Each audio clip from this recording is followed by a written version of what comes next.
This cake is a masterpiece. Ang tagal bago ko na-try kasi nakakahinayang sirain yung work of art. Hi guys! Key Coffee is one of the oldest and famous coffee in Japan. Finally, nagkaroon na kami ng chance na matry ito. This is their Shoyu Caramel Popcorn Cappuccino. Very interesting flavor and Instagrammable. This has espresso shot, shoyu salted caramel, and popcorn. This coffee is strong. Akala ko hanggang bukas na ako gising. But I like this so much. My hubby ordered the Nama Choco Chip Coffee Frappe.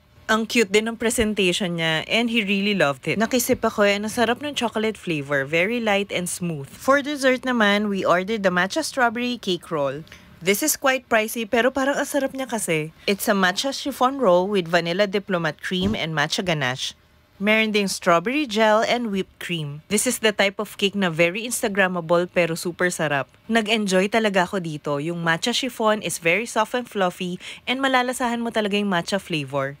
The matcha ganache, cream, and strawberry gel are not too sweet too. Everything is edible kahit yung mga garnish. Yung green on top is something crunchy na matcha flavor. Ang sarap nung texture with the cake and I'm glad we tried it. Very interesting din itong Key Coffee Signature Sips. Sobrang kakaiba yung mga flavor na dito lang sa Key Coffee matitikman. Example na lang itong sweet potato brulee, lavender cream latte, and black honey latte. They have pizza, pasta, and all-day breakfast. Ano pa kaya yung masarap dito i-try next?